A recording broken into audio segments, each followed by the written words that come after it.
नमस्कार दर्शकों, स्वागत है आपका लाइव टाइम्स टीवी पर। मैं हूं ऋषभ महेंद्र और एक बार फिर से आपके बीच हाजिर हुआ हूं लाइव टाइम्स टीवी के विशेष कार्यक्रम चुनाव पर चर्चा को लेकर। आज हम मौजूद हैं ऐतिहासिक चंबा चौगान में और कुछ बुद्धिजीवी लोग हमें यहां टहलते टहलते मिल गए और इनके साथ हमने कुछ राजनीति पर चर्चा की और अब हम इनके साथ आपको भी रूबरू करवाने जा रहे हैं। और आइए जानते हैं राजनीति को लेकर और विधानसभा चुनाव को लेकर इनका क्या मानना है। सबसे पहले सर, लाइव टाइम्स टीवी में आपका बहुत बहुत स्वागत है सर। स्वागत है जी। अपना नाम बताएं सर और कहाँ के रहने वाले हैं? मेरा नाम वीरेंद्र, मैं मेला का रहने वाला हूँ और आज आपके साथ रूबरू हुआ हूँ, जिसका मैं आपका तहे दिल से शुक्रिया अदा करता हूँ। आज जो विशेष मुद्दा है, जहाँ तक राजनीति का सवाल है, राजनीति में आज हमारे विशेष मुद्दा है बेरोजगारी का, महंगाई का। यहाँ देखो हेल्थ सेंटर नहीं है, गाँव में बड़े बड़े स्कूल खुले हैं, स्कूलों में टीचर नहीं है और सभी लोग आप राजनीति की बात करते हैं। चंबा तो हमारा इतना पिछड़ा है कि यहाँ जो भी राजनीतिज्ञ आता है इसकी तरफ देखता नहीं है। और आज विशेष ये है राजनीति के ऊपर जो मैं आपको बात बताना चाहता हूँ, जनता चाहे भारतीय जनता पार्टी की हो चाहे कांग्रेस के वर्कर हो, एक नया चेहरा चाहते हैं।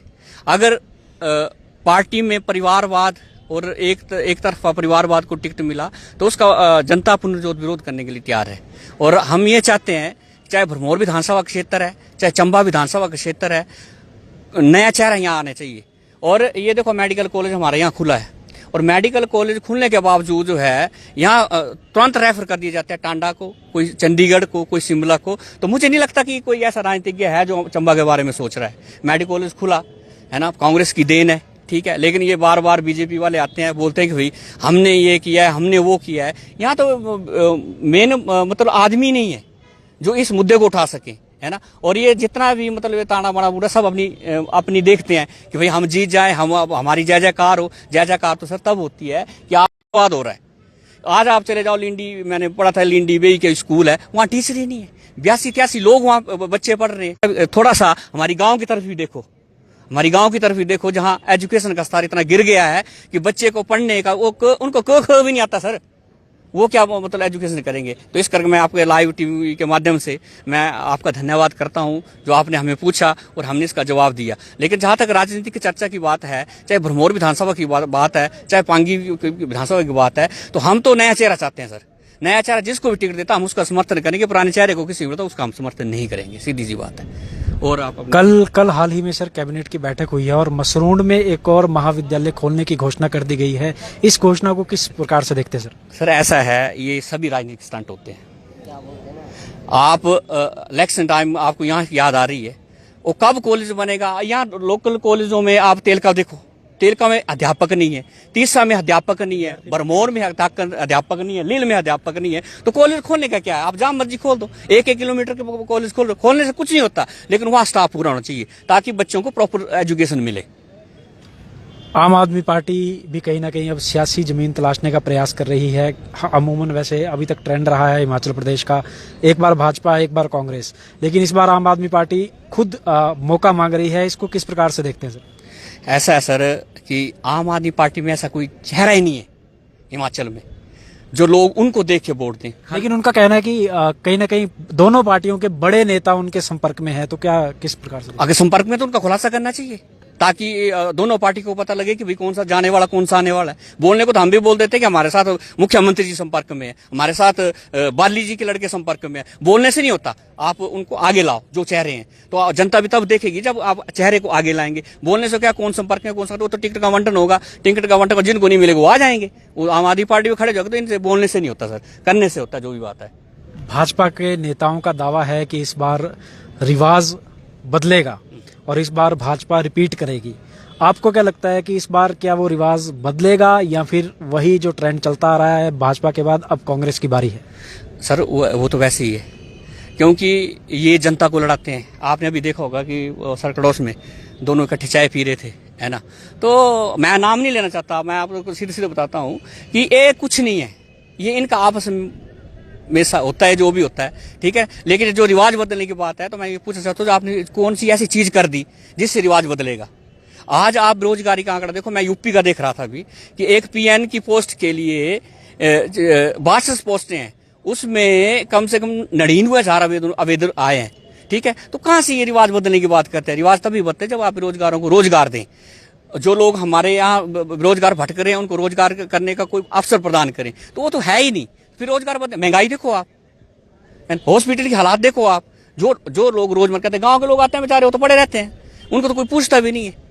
तो जब तक ये चीजें स्पष्ट नहीं होगी, कोई आप एक ऐसा चीज नहीं लाएंगे जिससे मतलब ये व्यवस्था बनी रहे, तो ये चीजें तो मेरे हिसाब से तो रिवाज बदलने वाली बात ही नहीं है। धन्यवाद। रिपीट करेगी, ऐसा लगता है कांग्रेस रिपीट करेगी सर। धन्यवाद सर। हमारे साथ एक और युवा साथी मौजूद हैं, इनके साथ भी कुछ बातचीत करना चाहेंगे। आपसे मेरा ये प्रश्न रहेगा कि आपको क्या लगता है कि हिमाचल प्रदेश की जनता राजनीति को लेकर, हिमाचल प्रदेश के युवा राजनीति को लेकर कितने जागरूक हैं? मेरा नाम राकेश शर्मा है और मैं चंबा से बेसिकली हूँ। बड़ा अच्छा लगा आप लोगों ने हमें एक मौका दिया, यहाँ पे ग्राउंड में आए थे तो व्यूज़ जानने के लिए। मैं ये बताना चाहूँगा कि हम भी पिछले 15-20 साल से काफ़ी चीज़ों को देखते आए हैं, राजनीति को देखते आए हैं। इसमें मुझे लगता है कि पूरे हिमाचल में अगर बाकी मैं 11 डिस्ट्रिक्ट को छोड़ के अगर चंबा के हालात देखूं तो एमएलए चाहे जो भी हमारे एमपीज़ रहे हैं यहाँ पे, चंबा का अनादर ही हुआ है, चाहे वो किसी भी वे में देखें। मेरे से पहले ही वीरेंद्र जी ने बताया कि एजुकेशन के मामले में, हेल्थ के मामले में हम बहुत पिछड़े हैं, रोड्स के मामले में बहुत पिछड़े हुए हैं। तो इन चीज़ों को देखने की ज़रूरत है। मैं वैसे बेसिकली किसी पार्टी से बिलोंग नहीं करता, बट ये है कि एक आम नागरिक के नाते मैं ये कहना चाहूँगा कि जो भी इस बार सत्ता में आते हैं उनको ये देखना चाहिए कि बाकी डिस्ट्रिक्ट के मुकाबले हम कहाँ पे जा रहे हैं, हमारे डिस्ट्रिक्ट के क्या हालात हैं। चाहे हेल्थ की बात है, बेसिक चीज़ों की बात है, मैं बेसिक चीज़ों की बात करूँगा। हेल्थ है आपका, रोड्स हैं और बाकी चीज़ें हैं। तो अगर उसके ऊपर थोड़ा काम किया जाए तो मुझे लगता है कि हम बाकी स्टेट्स की बात नहीं करूँगा, डिस्ट्रिक्ट के साथ ही हम कम्पिटिट कर लें तो बहुत बड़ी बात है। क्योंकि हम जब भी बाहर जाते हैं, हम मंडी को देखते हैं, शिमला को देखते हैं, सोलन को देखते हैं, तो हम देखते हैं कि उन बच्चों में और हमारे बच्चों में कितना डिफरेंस है। उसका रीज़न ये है कि हमारा जो स्टैंडर्ड ऑफ एजुकेशन है, हेल्थ है, बहुत ज़्यादा फ़र्क है उन चीज़ों का। हम बाहर जाके पागल हो जाते हैं क्योंकि उनका हम रहन सहन, उनकी एजुकेशन देखते हैं तो हम देखते हैं कि हम कहाँ पे स्टैंड करते हैं। तो ये चीज़ें देखने वाली है और मुझे लगता है कि इन चीज़ों के ऊपर अगर गौर करें हमारे जो भी मंत्रीगण हैं, चाहे वो बीजेपी की या कांग्रेस के हैं या कोई भी पार्टी आती है, तो बहुत अच्छा लगेगा। और चंबा से बिलोंग करता हूँ तो इसीलिए उम्मीद करता हूँ कि चंबा का विकास हो, हर पहलू से विकास हो। यही कहना चाहूँगा, इससे ज़्यादा मैं क्या बताऊँ। आपने कहा चंबा जिला काफ़ी पिछड़ा है अन्य जिलों की तुलना में, किसे दोष देना चाहेंगे, पॉलिटिकल लीडर्स को या फिर चंबा जिला की जनता को? सर देखो, विकास जो है वो सबसे पहले जनता की बात आती है, उसके बाद पॉलिटिकल लीडर्स की बात आती है। मुझे लगता है कि हम लोग एक नहीं हैं आज की डेट में। अगर हम एक हैं, अगर हम पॉलिटिकल लीडर्स को अगर मतलब थोड़ा फोर्स करके रखें, किसी भी हमारे जो राइट्स हैं उसके बारे में अगर हम पॉलिटिकल लीडर्स को बताएं कि हमें इस चीज़ की ज़रूरत है, हमें यहाँ पे अगर मान लो जैसे अभी यहाँ पे मेडिकल कॉलेज सैंक्शन हुआ है, तो यहाँ पे मेडिकल कॉलेज में इतने बड़ी बड़ी मशीनें रखने का मुझे नहीं लगता कोई मुद्दा बनता है। अगर आपके पास डॉक्टर्स नहीं, आपके पास मशीनरी है और उसको चलाने के लिए आपके पास एक उपयुक्त स्टाफ की कमी है, तो मुझे लगता है कि वो बेकार है। मैंने पीछे ऐसे एक एजुकेशन के रिगार्डिंग NGOs के उसमें एक सर्वे किया था, तो चंबा में अगर मैं बात करूं तो लगभग आपके 150 से 200 हाई सेकेंडरी स्कूल्स हैं जहां पे कि स्मार्ट क्लासेस के लिए गवर्नमेंट ऑफ हिमाचल ने, अब मुझे नहीं पता बीजेपी कांग्रेस किस गवर्नमेंट ने मतलब वहाँ पे स्मार्ट बोर्ड दिए हैं जिसकी लागत जो है वो 1.25 लाख के करीब है, 7.25 लाख के करीब है, और वहाँ पे उन बोर्ड्स का कोई यूटिलाइज नहीं किया जा रहा है। वो बोर्ड सारे के सारे कबाड़ में पड़े हुए हैं। तो आज की डेट में हाईटेक एजुकेशन की जरूरत है, बच्चों को उस तरह की कोई एजुकेशन नहीं दी जा रही है, ना उस तरह की कोई ट्रेनिंग्स प्रोवाइड की जा रही है। तो आगे आप सोच सकते हैं कि जिस तरीके का ज़माना आ रहा है, हमें वोकेशनल ट्रेड्स की ज़रूरत है, वोकेशनल स्टडी की ज़रूरत है, वो किस तरीके से कम्पिटिट हमारे बच्चे कर पाएंगे, ये देखने वाली बात है। मैं तो फिर दोबारा यही कहूँगा कि कोई भी पार्टी आए, क्योंकि इलेक्शन का माहौल गर्म हो रहा है अभी। आप देख रहे हैं कि डे बाई डे टिकट्स का बंटवारा, बीजेपी, कांग्रेस, आम आदमी पार्टी की आपकी सभाएं चल रही हैं। तो उम्मीद यही करूँगा कि ये सारे जो भी पार्टी आती है यहाँ पे, कि वो चंबा के बारे, खासकर चंबा के बारे में सोचे, क्योंकि हम बहुत पिछड़े हैं। BRGF यहाँ पे लगता है, BRGF एक बहुत बड़ा, एक मैं बोलूँगा कि एक कलंक ही बोल सकते हैं किसी भी इस तरह की मतलब डिस्ट्रिक्ट के लिए, जो कि अगर देखा जाए सिटी वाइज तो हम डेवलप हैं, पर जो रूरल एरियाज़ हमारे हैं बहुत ज़्यादा अभी गरीब भी हैं, एजुकेशन नहीं है, हेल्थ नहीं है, बहुत सारी चीज़ें नहीं है। तो इस BRGF के धब्बे को हम अगर ख़त्म करना चाहें तो कर सकते हैं, अगर हमारे पॉलिटिकल लीडर और हमारी आम जनता में अगर विलिंग है तो मैं यही चाहूँगा कि सभी एक हों और अपने राइट्स के लिए लड़ें, लीडर्स को अच्छा चुने, अच्छे लीडर्स को चुने, ताकि वो आगे जो भी हमारी बेसिक फैसिलिटीज़ हैं उनको हमें प्रोवाइड करवाएं, ताकि हम अपने बच्चों का भविष्य और चंबा के भविष्य के लिए कुछ कर सकें। आप चंबा सदर विधानसभा क्षेत्र से रहने वाले हैं।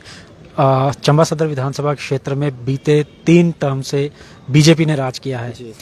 इस 5 वर्ष की बात करें तो सदर विधायक पवन नैयर रहे हैं, उनके इस कार्यकाल से कितने संतुष्ट हैं सर?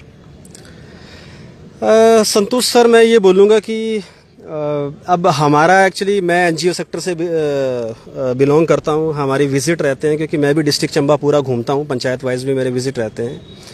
तो क्योंकि चंबा में मैं कम रहता हूँ, बाहर मैं ज़्यादा रहता हूँ, रोड वाइज तो मुझे लग रहा है कि थोड़ी डेवलपमेंट्स हुई हैं, इतनी ज़्यादा नहीं बोलूँगा। हेल्थ वाइज वही सेम मुद्दे हैं। जब भी जाता हूँ अपने बच्चों के लिए जाता हूँ, फैमिली के लिए जाता हूँ, तो वहाँ पे वही प्रॉब्लम्स हैं, डॉक्टर्स की कमी है, या फिर जिनके तो परिचित हैं उनके तो नंबर मतलब उनको हर चीज़ प्रोवाइड हो जाती है, चाहे वो एम्बुलेंस वैन की बात है, चाहे बेसिक चीज़ों की बात है। तो अगर मैं अपनी बात करूँ या आम पब्लिक की बात करूँ, तो जिनके नहीं मतलब इस तरह के लिंक्स हैं, तो उनको वहाँ पे धक्के खाने पड़ रहे हैं। स्टाफ की कमी है, जो अभी तक मुझे नहीं लगता कि कोई ऐसी इम्प्रूवमेंट हो पाई है, चाहे वो पिछला टेन्योर था, चाहे अभी का टेन्योर है। रोड्स की दिक्कत है। मैं एचआरटीसी की बात करूं, बसेस के हालात हमारे बहुत ज़्यादा ख़राब हैं। अगर मैं कैजुअलिटी की बात करूं, तो चंबा में आप आए दिन सुनते हैं, हर दूसरे तीसरे दिन मतलब बहुत सारी कैजुअलिटीज़ होती हैं। भरमौर के अगर मैं रोड की बात करूं, मैं पिछले 20-25 साल से मैं भरमौर, तीसा हर जगह विज़िट कर रहा हूं। तो कुछ एक इलाके तो इम्प्रूव हुए हैं, पर भरमौर में स्टिल वही कैजुअलिटीज़ हो रही हैं। ना कोई स्पीड ब्रेकर का वो है, ना कोई आपके जो वॉलिंग जो वो लगता है आपका साइड में जो गवर्नमेंट की स्कीम चली हुई है, जो आपके लगाते हैं वॉल्स वगैरह, उस तरह का कोई प्रावधान नहीं है। अभी इतना बड़ा हमारा इंटरनेशनल फेयर है, वहाँ भी देखें आप तो प्रशासन की तरफ से तो किया जा रहा है, कुछ ना कुछ डेवलपमेंट की जा रही है, बट फिर भी जिस तरह की अमरनाथ यात्रा या बाकी यात्राएं हैं, उस तरह से हमारे यहाँ पे वो भी फैसिलिटीज़ अभी तक प्रोवाइड नहीं हो पाई हैं। तो ये नेग्लिजेंसी मैं बोलूँगा कि ये पार्टी में ही जो चाहे कांग्रेस है, चाहे बीजेपी, चाहे बाकी कोई भी पार्टी है, मैं सभी को दोष दूंगा, क्योंकि हम एक एज ए चंबियाल यही कोशिश करेंगे कि हमारा जो डिस्ट्रिक्ट है वो चंबा जो तरक्की करे, उसका भी नाम हो, हम भी किसी मैप में आएँ, और जो BRGF का तमगा जो हमें दिया गया है उसको हम जल्दी से जल्दी ख़त्म करने की कोशिश करें। अंतिम सवाल आपसे रहेगा, क्या लगता है आपको इस बार रिवाज बदलेगा या फिर कांग्रेस की पार्टी सत्ता की बागडोर संभालेगी? क्या आपकी क्या जजमेंट है? मेरे लिए तो बहुत ये टफ क्वेश्चन है, बट मैं यही बोलना चाहूँगा कि जो भी आए वो अच्छा काम करे, क्योंकि जनता जो है वो आजकल बहुत स्मार्ट हो चुकी है। पहले ऐसा नहीं था कि आपने गुटबाजी में या जैसे एक तमगा बोल सकते हैं कि कांग्रेस का बीजेपी का लगा है तो उसी को वोट जाएगा। आजकल जनता सोशल मीडिया के थ्रू, बाकी चीज़ों के थ्रू हर चीज़ देख रही है, कहाँ पे क्या चल रहा है, क्या डेवलपमेंट हो रही है। तो मुझे लगता है कि जनता सब कुछ डिसाइड कर सकती है और वो करेगी इस बार, और हो सकता है कि कोई नया सरप्राइज ना सुनने को मिले, बट ये है कि जो भी होगा वो चंबा की बेटरमेंट के लिए ही होगा, मुझे लगता है। बहुत बहुत धन्यवाद sir. Thank you sir, thank you. तो ये थे चंबा के कुछ बुद्धिजीवी लोग, जिन्होंने बताया कि इस बार विधानसभा चुनाव में हिमाचल प्रदेश सहित जिला चंबा की जनता पूरी तरह से विधानसभा चुनाव को लेकर तैयार है और जागरूक है। इस बार पार्टी से ऊपर उठकर स्थानीय मुद्दों को लेकर जनता मतदान करने वाली है, और इन्होंने अपील भी की है उन सभी नेताओं से जो भी सत्ता की बागडोर संभालेंगे वो केवल अपने हित के लिए नहीं बल्कि जनता के हित के लिए कार्य जरूर करें, अपने क्षेत्र के विकास के लिए कार्य जरूर करें। लाइव टाइम्स टीवी की इस विशेष पेशकश में अभी के लिए फिलहाल इतना ही। अब हमें इजाजत दें, आपके बीच जल्द ही हाजिर होंगे जिला चंबा के अन्य लाइव अपडेट्स के साथ। तब तक के लिए धन्यवाद।